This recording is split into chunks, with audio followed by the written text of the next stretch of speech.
రాంచీ వేదికగా జరిగిన 4 టెస్టులో టీమిండియా 5 వికెట్ల తేడాతో విజయం సాధించింది. ఈ మ్యాచ్ 4 ఇన్నింగ్స్ ప్రారంభంలో భారత్ ఫేవరెట్ గానే కనిపించింది. కానీ ఇంగ్లాండ్ స్పిన్నర్లు గిరగిర తిరిగే బంతుల్ని సంధించి మ్యాచ్ను తమ వైపుకు తిప్పారు. కానీ గిల్, ధ్రువ్ క్రీజ్లో సమయం తీసుకుని మరొక వికెట్ పడకుండా మ్యాచ్ను గెలిపించారు.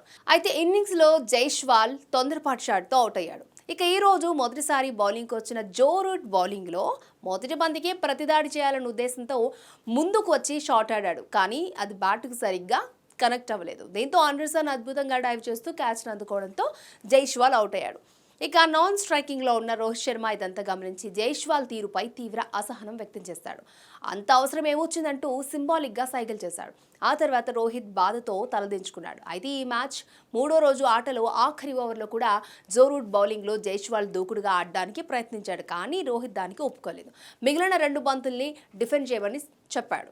ఎలా డిఫెండ్ చేయాలో కూడా ఆ బ్యాట్తో రోహిత్ చూపించాడు. దానికి తగ్గట్లుగానే జైస్వాల్ డిఫెండ్ చేశాడు. దీంతో రోహిత్ సంతోషంగా జైస్వాల్తో కలిసి మైదానాన్ని వీడాడు. కానీ ఈ రోజు జైస్వాల్ కాస్త తొందరపడి వికెట్ని కోల్పోయాడు. ఇక జైస్వాల్ వికెట్తో ఇంగ్లాండ్ జట్టులో జోష్ వచ్చి కట్టుదిట్టమైన బౌలింగ్లో మరొక 4 వికెట్లు వరుసగా పడగొట్టారు. ఇలాంటిది జరుగుతుందనే ముందే ఊహించాడు కాబట్టి జైస్వాల్ వికెట్ పడడంతో రోహిత్ నిరాశకు గురయ్యాడు.